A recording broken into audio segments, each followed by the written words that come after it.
Glória a Deus. A paz do Senhor para a igreja. Irmãos, tem uns irmãos que ficam lá atrás. Podia chegar um pouquinho mais para frente, né? Para ficar mais próximo, mantendo a distância, mas um pouquinho mais próximo.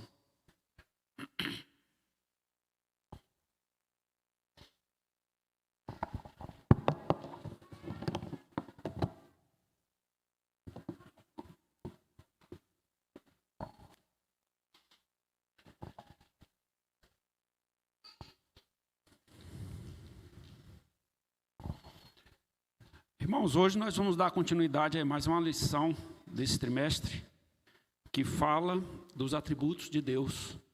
Nós temos aprendido muito com as lições anteriores, né? E só para recapitular rapidinho, nós aprendemos que os atributos de Deus, eles se dividem em dois grupos. Quem sabe dizer quais são? Eu vou falar um, vocês falam outros, tá? Os atributos de Deus se dividem entre comunicáveis e incomunicáveis. Os comunicáveis, os incomunicáveis são aqueles que são inerentes, próprios de Deus. Como, por exemplo, a gente conhece muito e fala muito a onipresença, a onisciência, a onipotência, só Ele tem. Mas tem outros também, como a unidade, a imutabilidade, é uma característica que só Deus tem. Ele é imutável. A infinitude, a soberania, a autoexistência, ele é um ser incriado, ninguém criou, ele é autoexistente. A transcendência, a imanência, a aceidade. A aceidade é uma qualidade fundamental que só Deus tem e que o distingue de todos os seres do universo, porque ele possui em si mesmo a causa ou o princípio da própria existência. Isso chama aceidade. Agora, nós temos também os atributos que são comunicáveis. Os que são comunicáveis são aqueles que são colocados à disposição do homem, que são transferidos para nós, pela graça de Deus, né? Então, entre os comunicáveis, nós temos a santidade. É um atributo de Deus, mas que ele comunica ao homem. Nós estamos no processo de santificação e de nos tornarmos cada vez mais santos.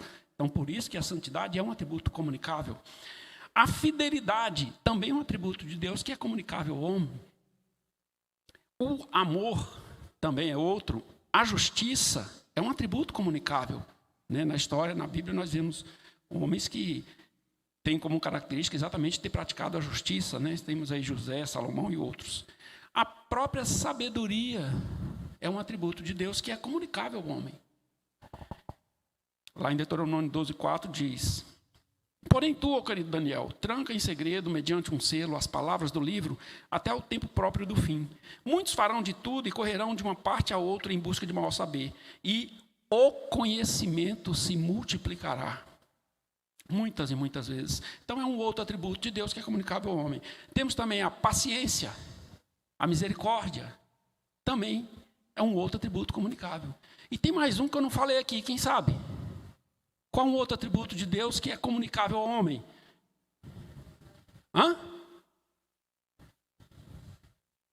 A graça.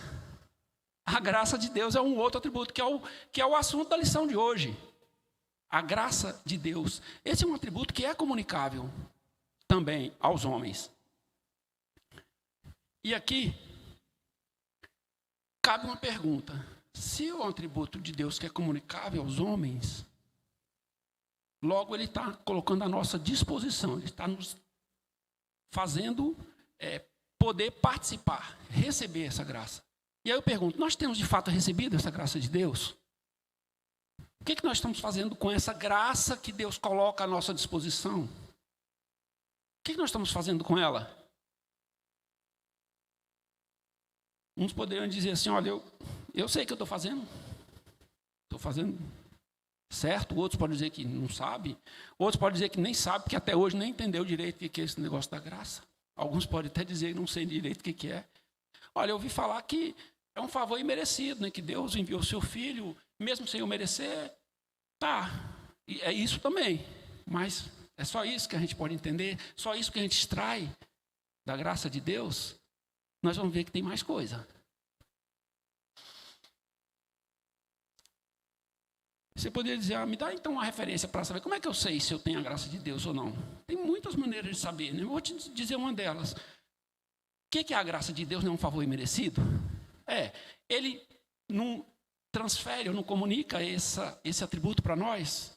Então, logo, se eu tenho esse atributo, que também é de Deus, se eu tenho a graça, então eu devo agir, pelo menos, parecido ou tentando imitar Deus. Então, quer ver um referencial para você saber se tem a graça de Deus? Como é que você vê o seu inimigo? Como é que você olha para o seu inimigo? O que você sente? É uma maneira de você saber se tem a graça de Deus. Como é que você olha para o seu amigo? Para o amigo é fácil, né? Para o amigo é fácil. E para o vizinho? Como é que você olha para o seu irmão, para o seu parente, para o seu pai, para a sua mãe? Para o seu chefe? Para o seu próximo? Para o seu pastor? Bonita a camisa, pastor. Hein? É uma maneira de saber se tem a graça. Dependendo da forma que você vai olhar, você mesmo, não precisa responder para mim, não. Você mesmo vai saber se você tem ou não tem a graça. Se você está ou não está recebendo a graça de Deus. Então é um referencial. Mas não me responde agora, não. Depois a gente volta a essa pergunta aí, tá bom? Bem, para começar, a gente sempre costuma pegar os termos e ver a origem dele, para entender bem o significado. A palavra graça é uma palavra que ela é muito importante na história do cristianismo. Muito. Se eu fosse pegar simplesmente no dicionário e olhar o significado, lá tem um monte de significados diferentes. Inclusive, tem significado para a palavra graça no singular e um significado diferente para a palavra graça no plural. De tão importante que é essa palavra. Agora, é claro que, olhando no dicionário, a gente não tem a pretensão de eximir o sentido, o alcance da palavra, por conta do que diz o autor do dicionário, que provavelmente é um ímpio, que nem sabe, nem ele mesmo entende direito o que é. Porém, o entendimento, o significado, nos ajuda a ter uma percepção mais clara do termo e permite que a gente entenda melhor o que o termo quer dizer. Então, no dicionário, ele tem um significado, por exemplo, pode ser gentileza, simplesmente uma gentileza, uma graça, um favor, um obséquio, uma fineza. Outro sentido, uma boa vontade, uma simpatia. Antigamente, se usava a palavra graça para se referir ao perdão que se dava a um preso. Sabia? Usava esse termo, graça. Olha, recebeu uma graça, foi libertado, foi perdoado, foi inocentado. No singular, graça pode significar também um nome próprio, se a gente for olhar no dicionário. Qual é a sua graça? Pastor Sérgio. Já viu alguém perguntar qual é a sua graça? Qual é o seu nome? Pode significar graciosidade, elegância, encanto, uma brincadeira, né? O termo usa. No plural, um agradecimento. Graças. Um agradecimento, um reconhecimento. Um simples muito obrigado. Agora, tem um sentido que também está lá no dicionário, que é o que nos interessa. Que a graça significa uma bênção, uma dádiva. E é esse o sentido mais próximo que o dicionário consegue traduzir para a gente. Mas ele ainda não é o bastante, ele não é o suficiente. No grego antigo, na nossa versão da Bíblia, a Septuaginta, tem um termo que é usado para definir a graça, que é o shem. Esse termo, quando ele aparece no substantivo, ele pode significar uma graciosidade, uma beleza. Lá em Provérbios 22:11, por exemplo, e no 31:30, diz assim: quem ama a pureza do coração, pela graça dos seus lábios, é amigo do rei. Enganosa é a graça e vã a formosura, mas a mulher que teme ao Senhor, esta será louvada. Então, isso aqui são expressões que denotam o significado do termo graça como uma graciosidade, como beleza. Normalmente, a expressão ela é usada mesmo no sentido de um favor. Por isso que é o que a gente mais conhece, que é o mais comum, é um favor imerecido. Eu não mereço, mas a pessoa me fez aquele favor. Então, achar favor aos olhos de Deus ou dos homens, né, é uma expressão muito comum no Antigo Testamento. Já no Novo Testamento, tem uma outra expressão de nome charis, que ocorre muito, tem mais de 150 vezes, e ela significa regozijar-se. regozijar-se. Ela denota, primeiro, uma aparência externa agradável também. Em Lucas 4, 22, tem uma referência a esse termo. Diz assim: todos lhe davam testemunho e se maravilhavam das palavras de graça que lhe saíam dos lábios. E perguntavam: não é este o filho de José? Em Colossenses 4, 6 diz: a vossa palavra seja sempre agradável, temperada com sal, para saberdes como deveis responder a cada um. Então, nesse contexto, a palavra graça, nós podemos considerar que ela é utilizada, ela é aplicada de três formas. Primeiro, como uma atitude de Deus, ou disposição dele para o amor, para o favor em relação ao pecador. Segundo, quando Deus faz algo de bom pelo pecador. E terceiro, os efeitos ou frutos da graça dada ao pecador, dada ao crente. Então, o grande sentido bíblico, o grande significado dessa expressão para nós é o que nós todos já conhecemos. Graça é o favor imerecido de Deus para com os homens. Não, para entender melhor um pouco, para explanar um pouco mais, vamos comparar então ali a graça com a lei. A graça com a lei, vamos comparar também com o pecado, comparar com as obras da salvação e com a dívida da nossa salvação. Rapidamente. Se eu tivesse que escolher um personagem bíblico que representa melhor a lei, todo mundo sabe, nós escolheríamos Moisés, certo? Moisés é um personagem que ele representa a lei, foi ele que recebeu as leis de Deus. Então, e o maior representante que nós temos da graça é o próprio Cristo. Então, a lei, ela veio para cobrar, para sentenciar, para julgar, para punir. A graça, para outorgar uma bênção, para dar uma bênção, para abençoar. A lei, o ministério da lei é um ministério de julgamento e condenação. O ministério da graça é um ministério de perdão. É muito diferente. A lei torna o homem mais distante de Deus. A graça torna o homem mais próximo de Deus. A lei condena o melhor dos homens, porque a lei dos homens ela é falha. Quantas histórias nós não temos conhecimento de pessoas que ficaram presas injustamente, foram descobrir anos depois. A graça, ela salva o pior dos homens. A lei diz, faça isso, e você vai viver, e você vai progredir. A graça diz, creia, tenha fé, que você vai viver. A lei exige perfeição, a graça, ela providencia a perfeição. A lei condena, e a graça liberta.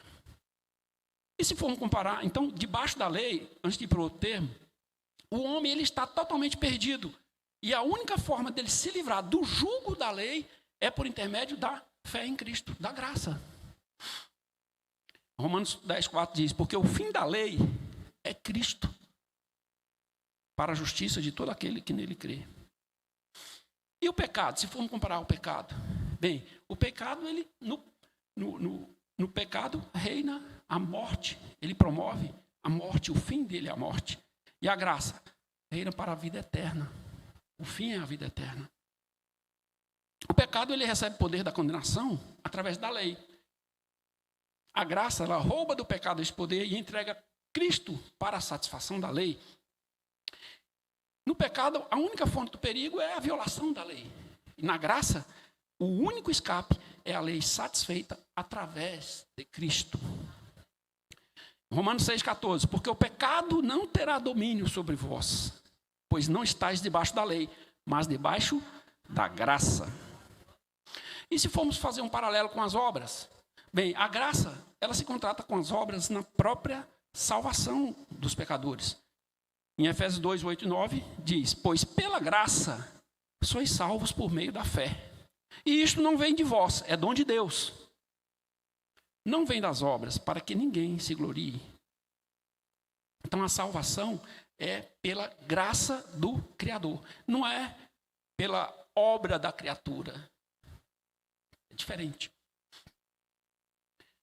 Então, a salvação, pela graça, ela exclui qualquer possibilidade de obra, seja ela grande ou pequena, justificar o pecador.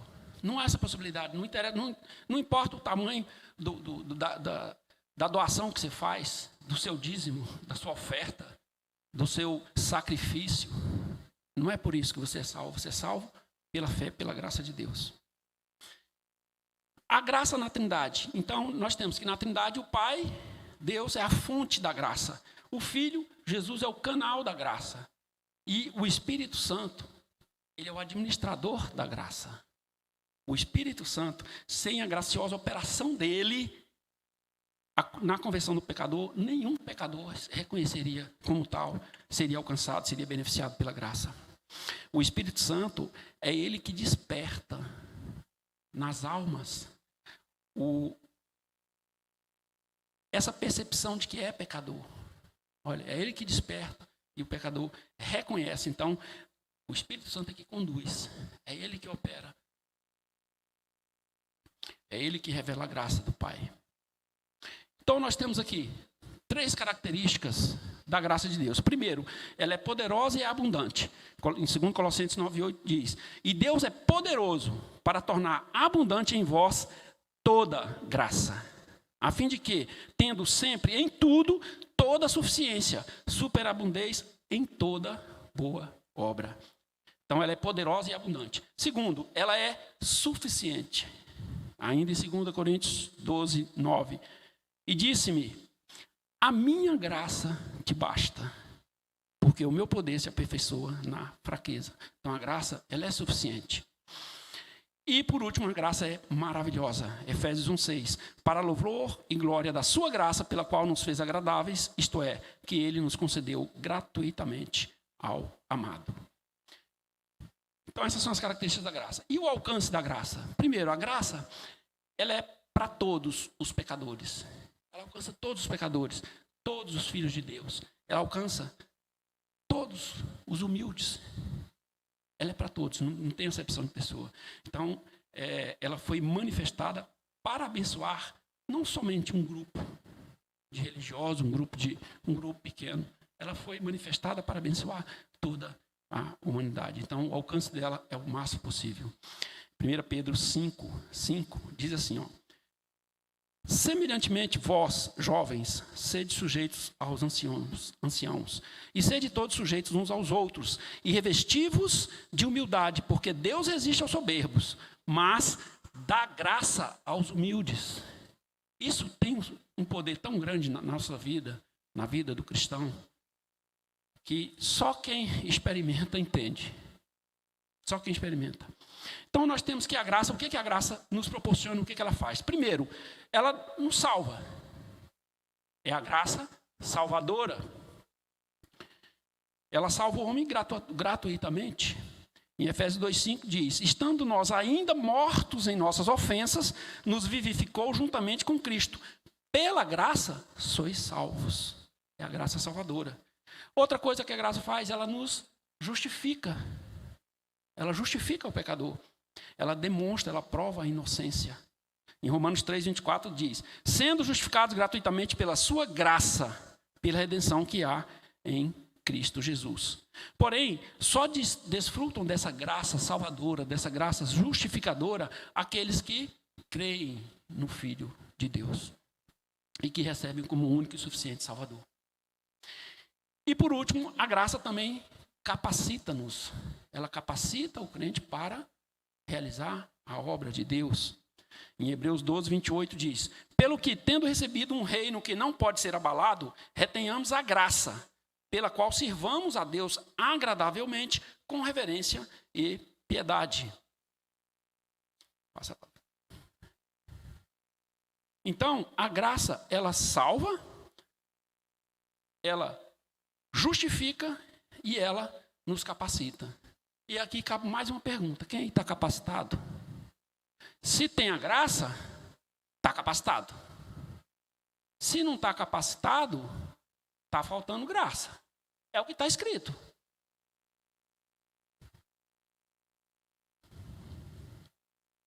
Não precisa responder não, mas eu vou perguntar de novo. Que capacitação seria esta, hein?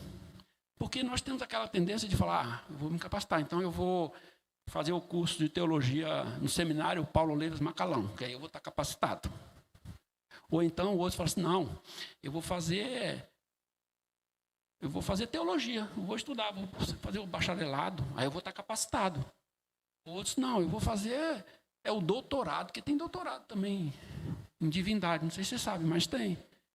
Aí eu vou estar capacitado. E eu pergunto, é esse tipo de capacitação que a Bíblia se refere? Claro que não. Não é. Eu não estou dizendo que não é bom que a gente não faça isso. É importante que a gente faça isso, porque nós estamos numa sociedade, nós temos que ter acesso a diversos tipos de pessoas, e é importante que nós façamos e nos preparemos também diante disso. Mas esse não é o meu foco. O meu foco é a graça de Deus. A capacitação que a graça dá não é essa. Fosse assim, nós não teríamos pessoas aí que não têm estudo nenhum. Eu conheço pessoas que só aprenderam a ler, porque aprenderam a ler na Bíblia, não fizeram mais nada, e se você conversa 10 minutos com uma pessoa, você fica assim de boca aberta, porque você não acredita quanta sabedoria está envolvida naquelas palavras que a pessoa te fala.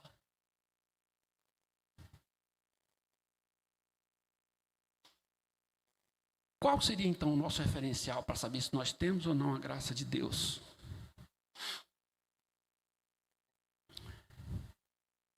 Como que nós temos refletido essa graça de Deus na nossa vida?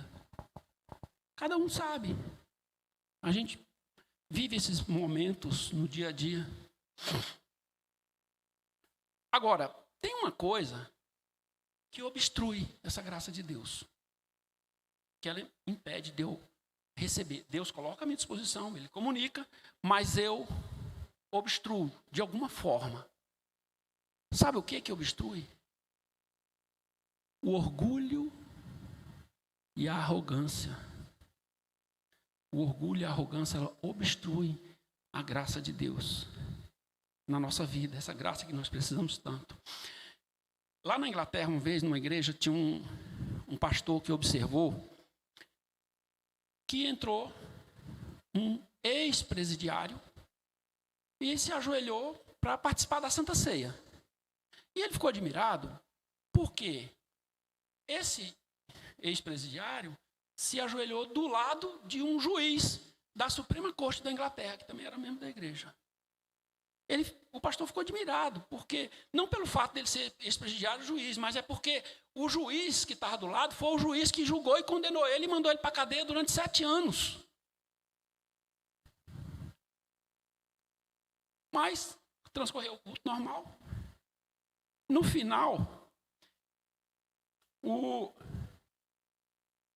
juiz chegou para o pastor e perguntou assim: você viu quem estava do meu lado?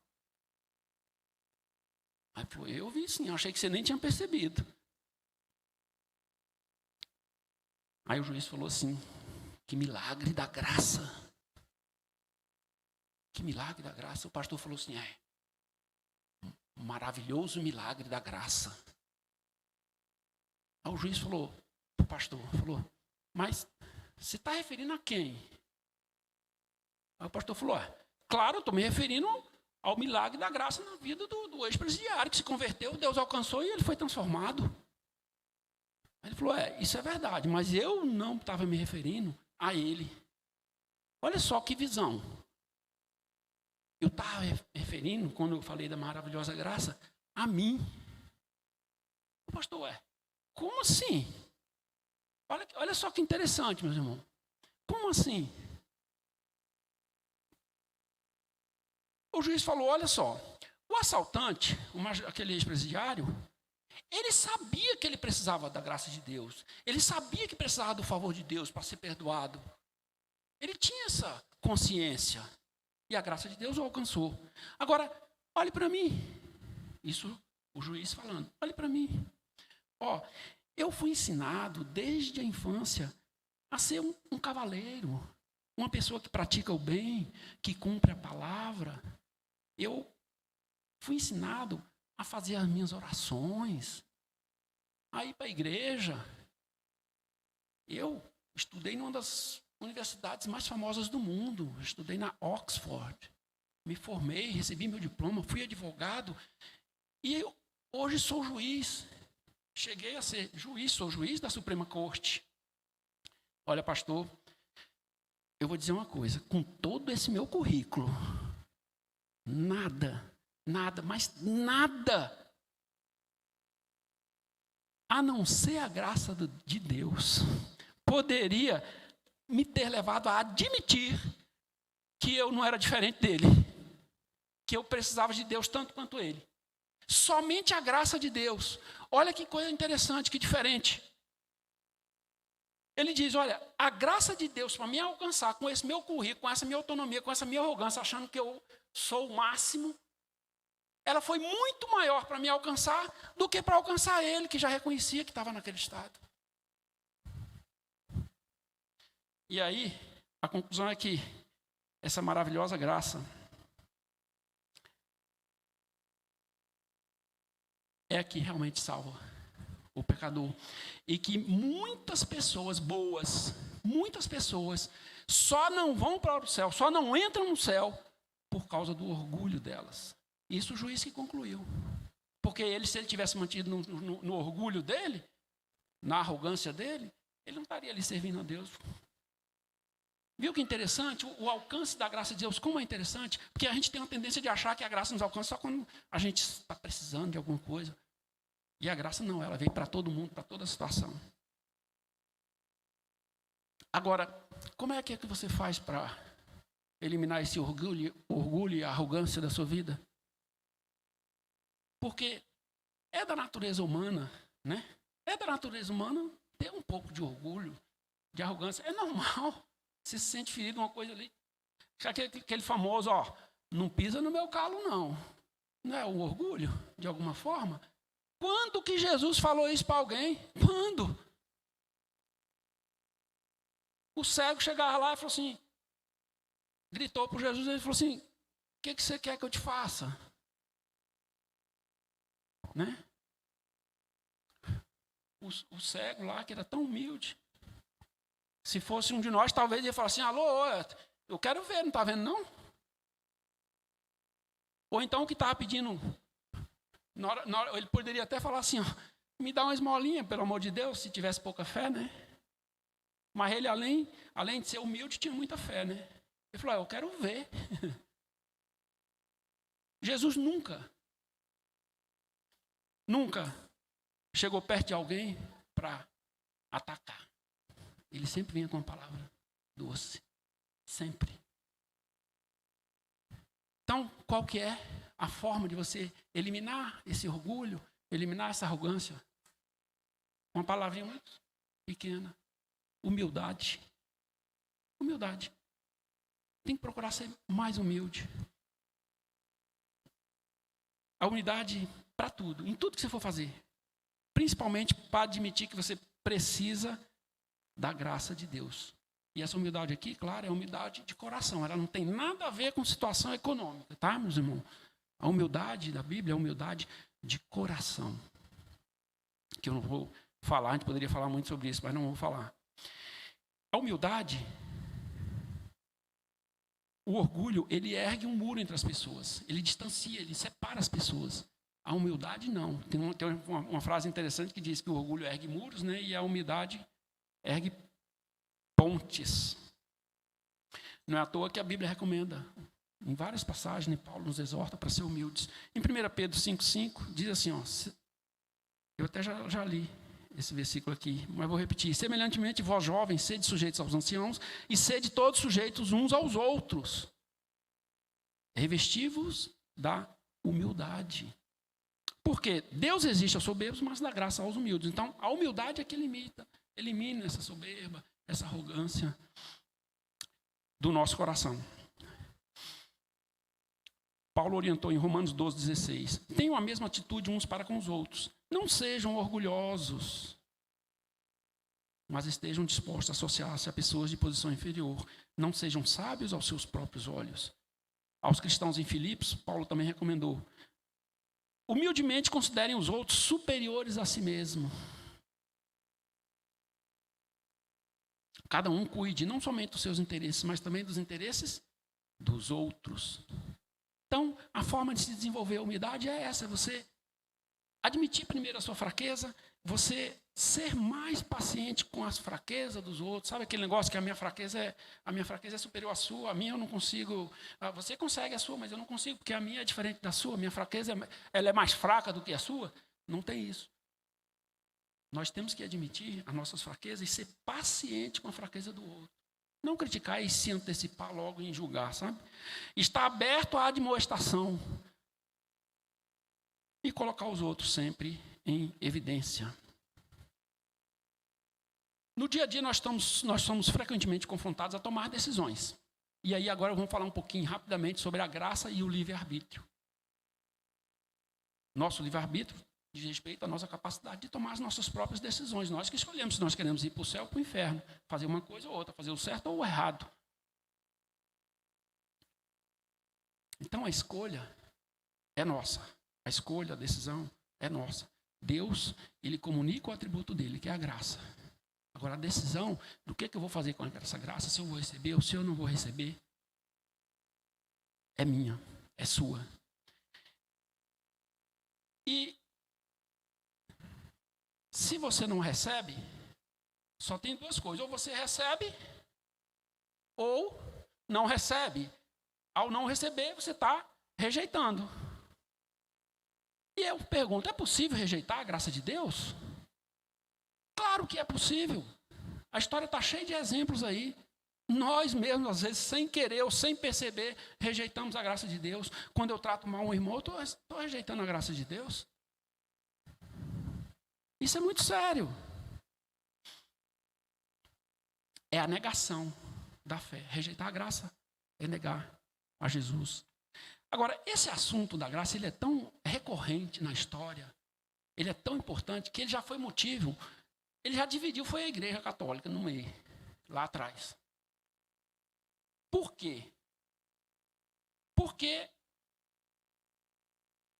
naquelas discussões, como sempre acontece, começaram a surgir algumas coisas um pouco diferentes, algumas interpretações que não era bem o que a Bíblia queria dizer, uns diziam que era, outros diziam que não eram, e o que dizia que não era chamava logo de heresia. Onde surgiu as heresias. E surgiram várias delas, e a maioria delas estão relacionadas à rejeição da graça de Deus. Vou citar só algumas aqui. Olha só. Primeira heresia que surgiu, chama-se gnosticismo. Não sei se vocês já ouviram falar, na aula de história nós vimos, para quem assistiu, gnosticismo. Os gnósticos, eles afirmavam que a salvação, ela vinha de um conhecimento, gnosis, um conhecimento, que Jesus, ele era apenas um espírito. Isso os gnósticos falavam. Eles acreditavam o seguinte, mas que Deus era um ser muito superior, muito bom, que as coisas aqui do mundo são coisas ruins, que todas essas coisas ruins que a gente conhece não poderia ter sido criado por Deus, que a própria terra, a natureza, as coisas que tem, era criado por um outro Deus inferior, um tal de demiurgo, que ele chama, né? Seria um outro Deus inferior, não o Deus supremo. Olha só que tipo de discussão. Isso é o quê? Rejeição da graça. Então, os gnósticos, eles negavam não só a Cristo, a humanidade de Cristo, como negavam também a sua morte, a sua ressurreição e, por consequência, a própria graça de Deus. Quer ver outra heresia? O arianismo. Ário, ele era um teólogo egípcio de Alexandria que ele achava que Jesus não era assim totalmente divino. Ele podia até ser um ser especial, que tinha muito poder e tal, mas não era como Deus. Esse é o que os arianos falavam. E essa controvérsia ariana, ela foi tão séria, que ela dividiu a igreja católica na época. Aí passou a ter a igreja católica, os católicos e os arianos, por conta dessa discussão em torno da graça de Deus. Olha só. Essa controvérsia ariana, ela foi tão séria, pastor Zé, que envolveu o imperador. Nessa época o imperador já era Constantino tinha se convertido. Então, estava assim, né? Ele estava se achando no direito de se intrometer nos assuntos da igreja. Constantino, ele que nomeava, indicava papa e tudo. As pessoas levavam os assuntos para ele. Olha só o que aconteceu nesse caso aqui da controvérsia ariana. O Constantino foi que convocou o primeiro congresso, para quem gosta de congresso, o primeiro congresso dos crentes, foi o Constantino que convocou, que foi o concílio de Nicéia. Esse concílio de Nicéia, o objetivo era para quê? Era exatamente para decidir sobre essa controvérsia aí. Jesus era mesmo divino ou não era? Olha só, discussão em torno de quê? Da graça. Quer ver outra heresia?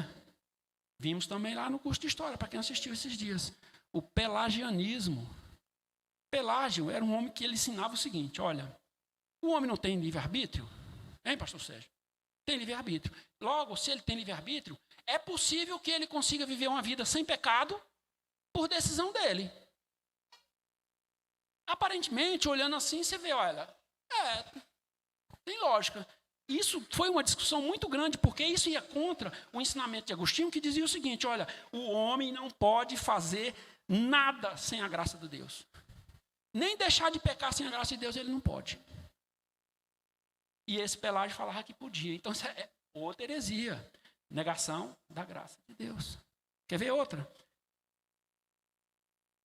E essa é interessante, porque a maioria delas, mas essa especialmente, ela nasceu dentro da própria igreja católica na época. Ela nasceu com o Papa. O Papa Gregório I, ele entendia que a salvação como um fruto da cooperação entre Deus e o homem. Como assim? Olha, Deus fazia parte dele e o homem era por intermédio das suas penitências, das suas obras. Então, o homem meio que, de alguma forma, se justificava aqui em parte, então havia assim cooperação, e é por meio disso que ele era salvo.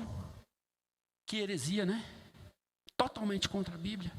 Isso foi o Papa. E olha que Gregório era um Papa bem intencionado.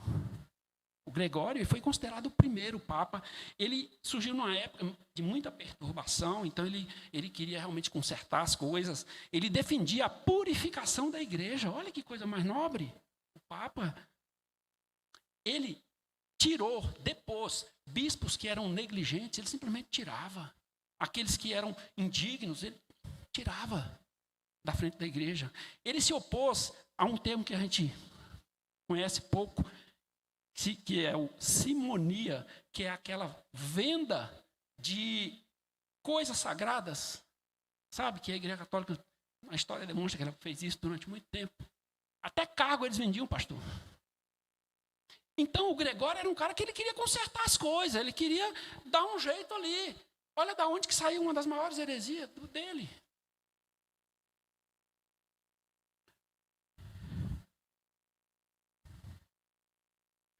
E por último, vou citar só mais uma. A tal das indulgências. Outras heresias. E as indulgências, inclusive, foi um dos estopim que fez com que Martinho Lutero iniciasse a reforma. Foi. Martinho Lutero, ele era muito preocupado com essa questão da salvação. Primeiro porque ele, na juventude, ele era meio deprimido, ele era uma pessoa que teve, assim... Ele tinha muito medo da morte. Ele vivia períodos de angústia, de depressão. Ele ficava preocupado se ele morresse, o que ia acontecer depois, se ele ia para o inferno, e que Deus, a justiça de Deus vinha sobre ele, porque ele se julgava pecador demais e nada poderia tirar aquele peso que ele estava sentindo. Então ele era muito preocupado com essa questão da salvação. Lutero. Ele tinha medo do inferno, que ele já conhecia, né? Disse que Lutero, quando estava com uns 22 anos, ele estava no meio de uma tempestade, e ele tinha tanto medo de morrer, e aquele monte de raio, diz que ele fez uma promessa que se Deus livrasse ele daquela tempestade, que ele ia se isolar, ele ia até ser monge. Por isso que ele era E de fato isso aconteceu, porque caiu um raio bem pertinho dele, aí que ele falou, agora eu vou ter que ser monge mesmo, que Deus me livrou. E aí ele foi para aquela ordem lá agostiniana. Por isso que diz que Lutero era monge da ordem dos monges agostinianos.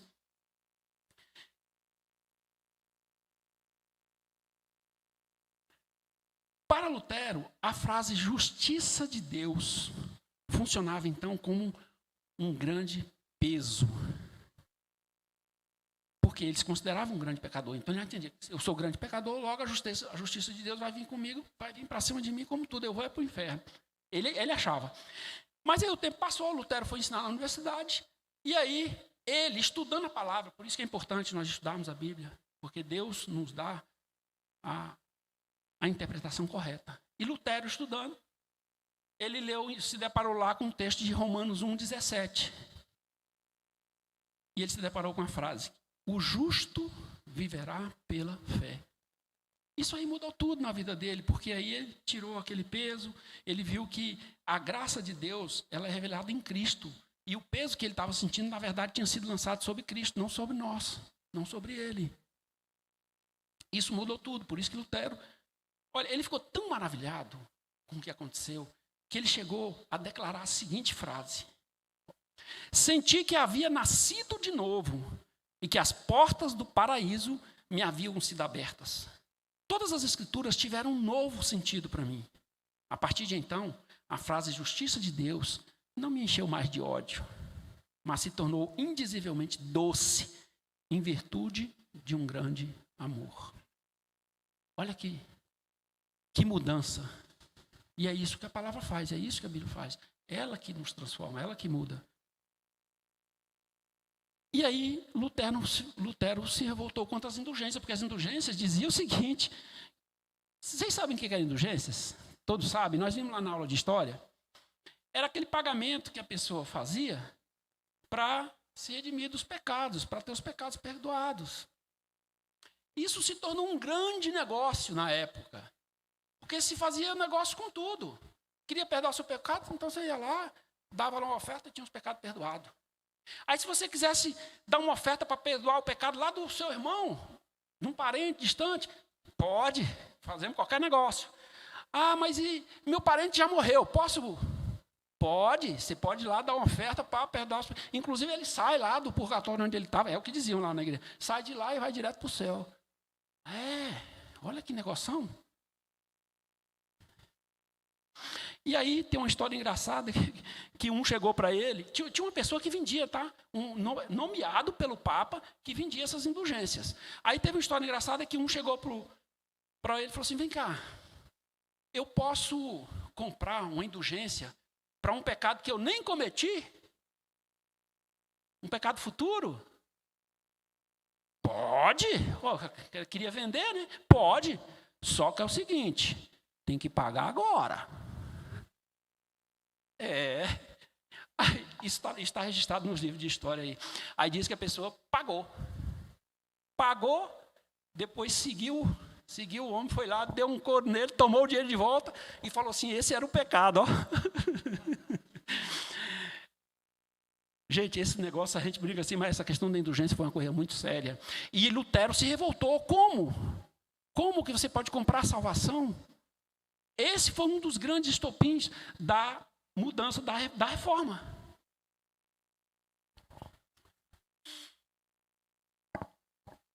John Cliff, que foi um dos pré-reformadores, que também foi um outro que foi procurado, ele veio um pouco antes de Lutero. John Cliff foi um que traduziu a Bíblia para o inglês. Ele era da Universidade de Oxford, foi um dos que traduziu. Então ele é muito importante na história cristã.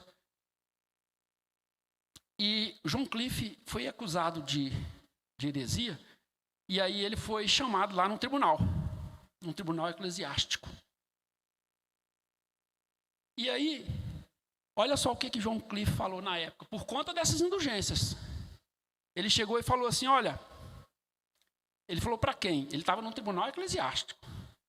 Então, provavelmente, isso que ele falou para quem? Para os bispos, papas, para quem participava ali do tribunal. Sendo eclesiástico, então, pessoas que participavam daquela estrutura lá da igreja. Olha só o que o John Wycliffe falou. Ele chegou com toda a ousadia, porque ele era um cristão de verdade. Ele não estava preocupado com o que ia acontecer com ele.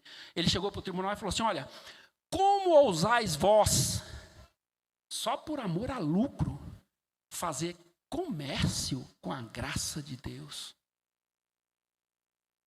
Então, as indulgências eram uma negação da graça de Deus. Está vendo como tem muitas maneiras de se negar a graça de Deus?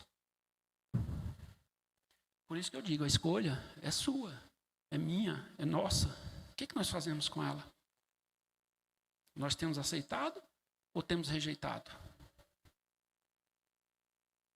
Porque a graça ela é a graça salvadora e justificadora, mas ela é graça capacitadora. Mas ela é tudo junto.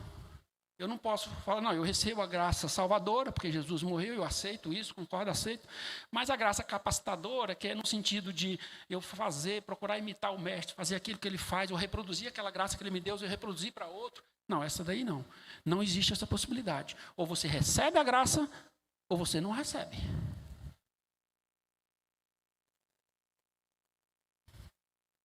E aí eu volto àquela pergunta de novo. Como é que nós temos tratado os outros, os nossos semelhantes? Os nossos parentes, nossos amigos, nosso pastor, nossos irmãos? Porque a graça, ela é um atributo comunicável. Se ela é comunicável, cabe a mim, então, receber essa graça.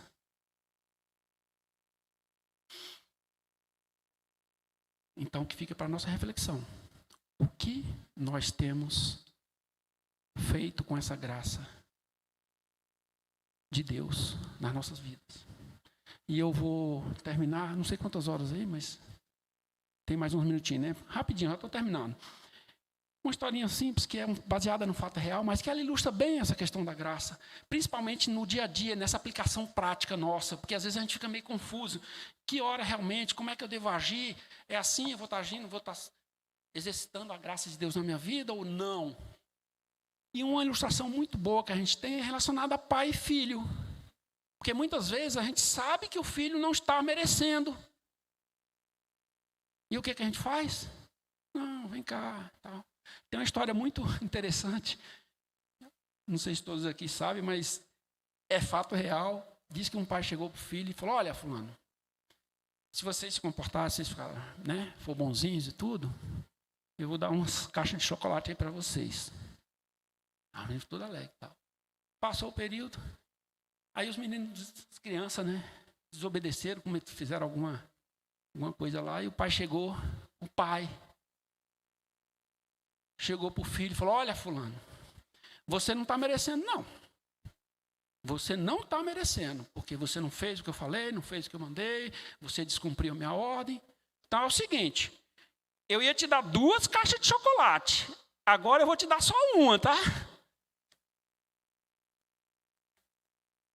Isso é um exercício de graça? Hein, meus irmãos? Claro que é. É o que a Bíblia diz, olha, nós não merecíamos.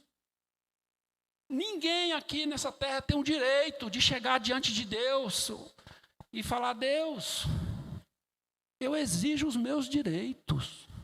Quem? Tudo que nós temos é pela graça de Deus. E aí, quando nós temos uma oportunidade de exercitar essa graça, o que a gente faz? Pega o cinto e dá lá umas boas chibatadas no menino. Que exemplo, hein? Que exemplo. Que nós possamos refletir, meus irmãos, e entender que a graça de Deus nos basta, mas nós precisamos colocá-la em exercício. Ela é única e é suficiente para nos salvar, mas para nos capacitar, basta que o exercite. Se você exercitar a graça, se você for uma pessoa perdoadora, amorosa, misericordiosa, se preocupar com o outro, olha, as portas vão se abrir para você de tal forma que você não imagina. Porque isso é a graça de Deus. Essa é a capacitação que diz lá na Bíblia. É te capacitar para quê? Para você exercitar aqueles atributos que Deus te dá, de fidelidade, graça, amor. Exercita eles. Essa é a capacitação que fala lá na Bíblia. Que tanto nos adverte aqui o apóstolo Paulo. Então é isso, meus irmãos. Que Deus possa nos dar cada dia mais da sua graça para que nós possamos fazer a obra dele com mais amor e com mais dedicação. Deus abençoe.